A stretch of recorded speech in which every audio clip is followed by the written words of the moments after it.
Hello, good evening and welcome to the midweek edition of Business Live. Coming up in this bulletin, data from Ghana Statistical Service shows the economy grew by 5.5% in the third quarter of 2025.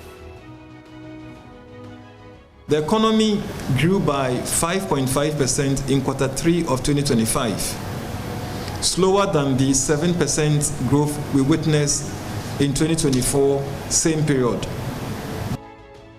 Also in this bulletin, President John Mahama assents to COVID-19 Health Recovery Levy Repealed Act 2025, bringing an end to the 1% levy placed on goods and services during the height of the COVID-19 pandemic.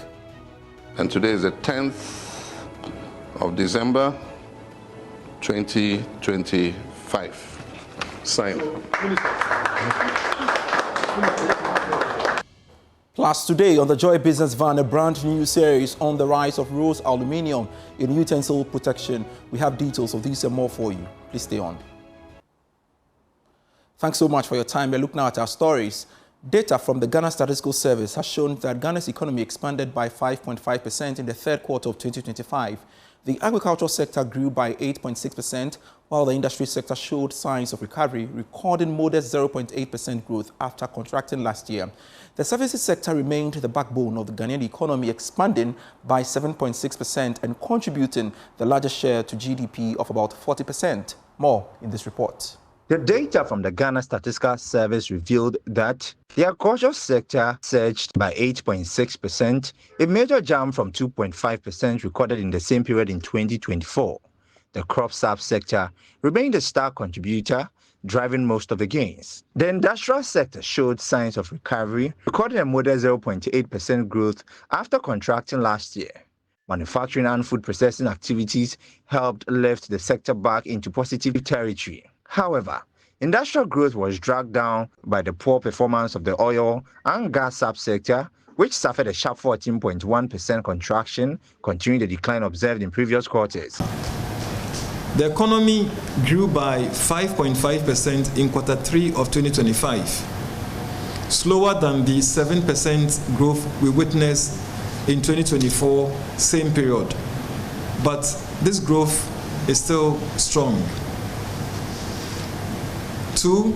Non-oil GDP continues to perform well at 6.8% in quarter 3 of 2025, showing that Ghana continues to rely less on oil and gas to drive its economy. 3.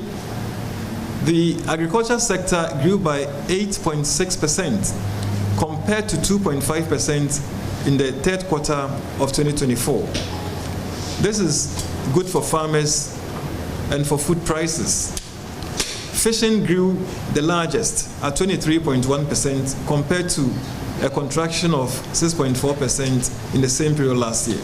The Ghana Statistical Service also noted that ICT, crops, trade, transport, storage, manufacturing, and education accounted for nearly 86% of total GDP growth in the quarter, underlining how central these sectors have become to the country's economic trajectory.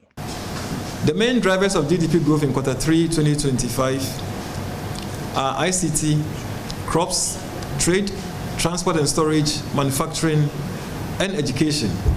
And altogether, these drivers contributed 86% to the overall growth. Now, seasonally adjusted, Ghana's provisional real GDP growth was 1.3% in the third quarter of 2025, from 1.6% in the third quarter of 2024. Seasonally adjusted data indicate that Ghana's economy also improved quarter on quarter, with real GDP rising by 1.3% compared to 1% in the same period last year. And to some other stories, President John Mahama has assented to the COVID-19 Health Recovery Levy Repealed Act 2025, bringing an end to the 1% levy placed on goods, services and imports during the height of the COVID-19 pandemic. The president's assent paves the way for the repeal to take effect from January 2026. Watch this. This is the COVID Health Recovery Levy Repeal Act 2025. And it's my honor and privilege to sign to repeal the COVID levy. Promise made, promise delivered.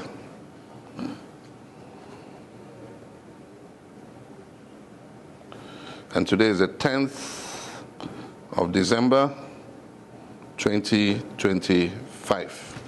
Signed.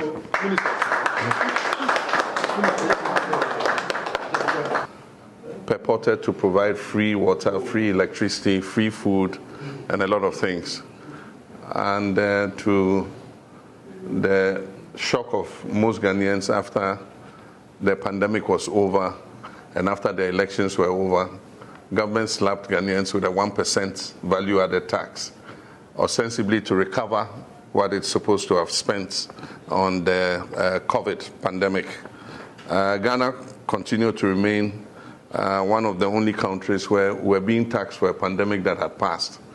And so during the election, we promised that when the NDC comes to power, the COVID levy is one of those who repeal. A lot of Ghanaians have disliked this tax, and today I'm pleased that on the 10th of December 2025, I've signed the repeal act to remove the 1% COVID levy.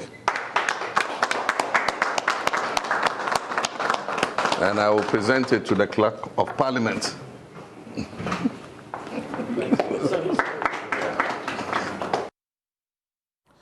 Ghana's push to strengthen small businesses is gaining momentum. Government partners are reaffirming support for micro, small and medium-sized enterprises through new policy reforms and competitive financing. Chief Economics Officer at the Ministry of Finance, Cynthia Atta, says the GIZ-backed private and financial sector program has already trained and equipped SMEs to expand production and create jobs. Here's a report.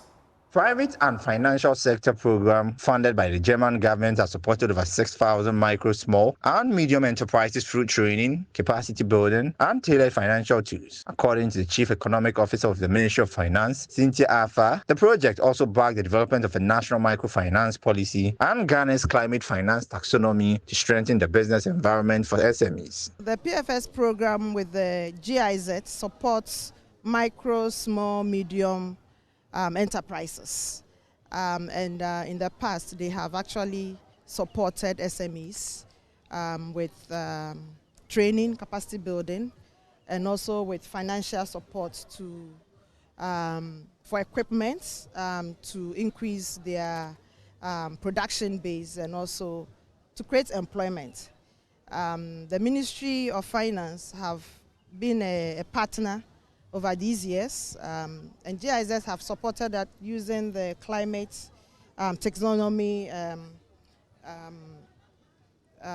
program, where we are also looking at climate smart, supporting climate smart SMEs in the production of goods and services, and also to support the SMEs. Program head Christian Jan highlights that more than 25 financial products were developed with banks and financial institutions to ease access to credit. We had various impacts. I mean, we try to contribute to improve the employment situation here, especially for MSMEs, and create jobs in various ways. Maybe just to mention a few, I mean, we developed financial products together with financial institutions. So more than 25 products have been developed. In total, we reached about 6,000 micro, small, medium enterprises with our intervention in various areas.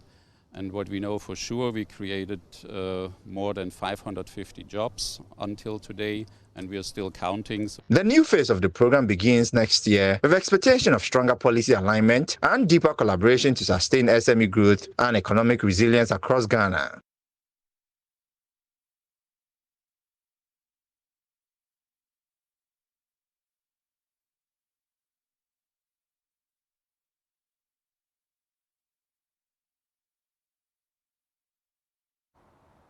You're still watching Joy Business with me, Pius Kojo Baka. It's business life, it is.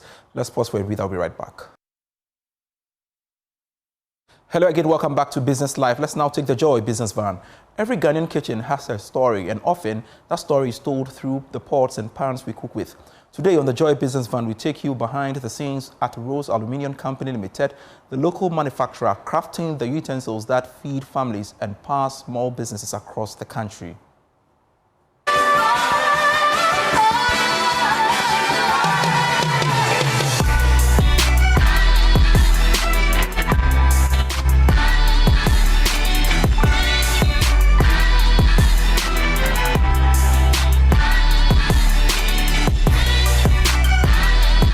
From the everyday Ghanaian kitchen to bustling chop bars and hotels, aluminum utensils remain an essential part of our lives. And at the center of this demand is Rose Aluminum Company Limited, a proudly Ghanaian manufacturer, shaping durability and quality one pot at a time. Founded with a mission to provide strong, affordable, and locally made aluminum utensils, Rose Aluminum has steadily grown into one of Ghana's trusted names in cookware. We meet the executive director, Burma Osei Bonsu. So, our founder, Madam Vivian Sewedu, was a trader, before she got into this space of manufacturing. She traded like all sorts, from like fabric to like children's clothes. Then her most recent thing that she traded before she came, like to manufacturing was fabric. She was like a distributor for like ATL for about 10 years, like that top distributor before like she transitioned into manufacturing. Now, like she would say that when she worked like in a shop in Makola, she had like a shop on a story building, so she was like on the first floor, and anytime she would look into at the Rollins Park, she would see like people working, like a vision of some sort of people working, people manufacturing. You see, like there was some commerce and machines and things of people working. She didn't take the vision lightly.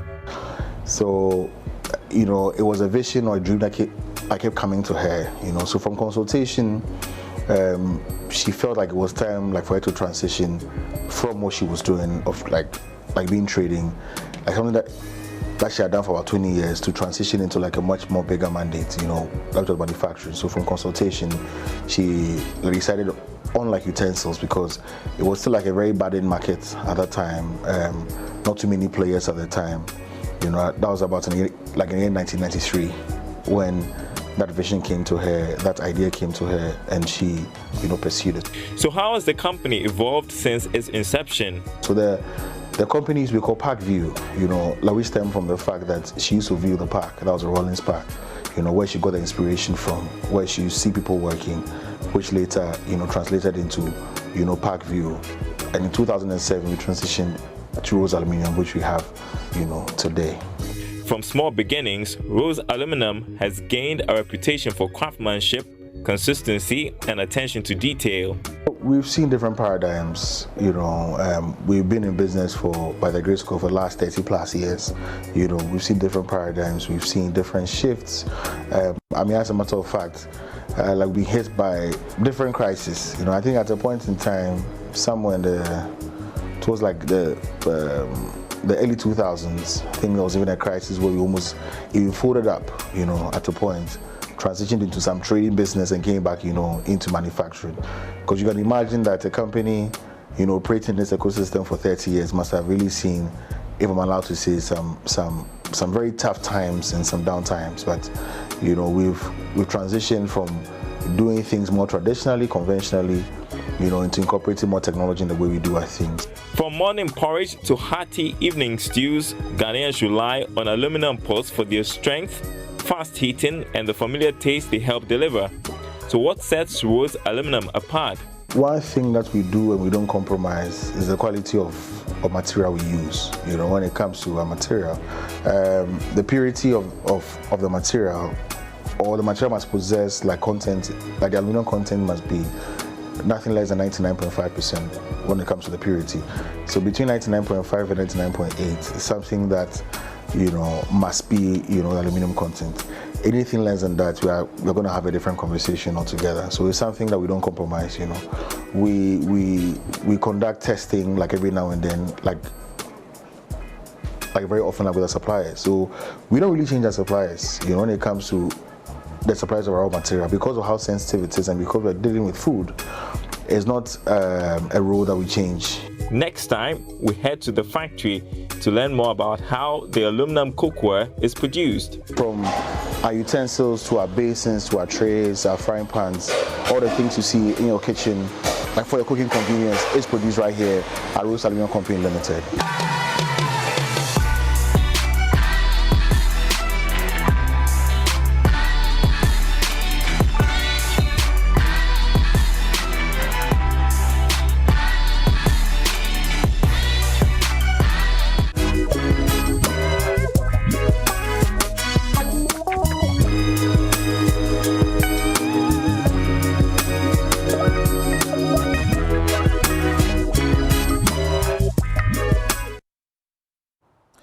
Republic Bank Ghana has reaffirmed its commitment to helping reduce Ghana's housing deficit, estimated between 1.8 and 2 million units, through a partnership with the State Housing Company. Managing Director of Republic Bank Ghana, Dr. Benjamin Jupoku, says the agreement is a crucial step toward providing families with stability and long-term security. Republic Bank and the State Housing Company have signed a memorandum of understanding aimed at delivering quality and affordable housing to Ghanaians. Under the agreement, Republic Bank will offer mortgage financing to State Housing Company customers to ease access to home ownership. Speaking at the signing ceremony, Managing Director of Republic Bank Ghana, Dr. Benjamin Jupoku, noted that the collaboration aligns with the bank's 5-year strategy to help narrow the country's housing gap. Our expectation is to address the housing deficit in this country, but we are not meeting that objective. And this partnership is important for us to have this, to address this deficit that we have in the country. So it's an important step for me as MD of Republic Bank, signing this MOU with State Housing. On his part, Managing Director of the State Housing Company, John Bauer, said the initiative will provide a lifeline for Ghanaians who can demonstrate creditworthiness, enabling them to secure financing for their housing projects. We found out very quickly that we didn't only have a supply problem, which is the limited housing stock available. However, we also had a problem with the demand side, which is people who wanted houses but couldn't afford what was available on the market. So in terms of coming up with huge sums of money upfront in order to buy houses with very short payment terms. So our aim with Republic Bank is to open up accessibility to all working Ghanaians who are able to demonstrate creditworthiness with the bank, to be able to apply for a mortgage when they're buying from us. And the understanding between us and Republic is that they will get some preferential treatment as customers of State Housing Company Limited. The partnership between Republic Bank Ghana and the State Housing Company marks a significant milestone in the national effort to expand access to affordable housing. Thanks so much for watching Business Live. I am Pius Kojobaka.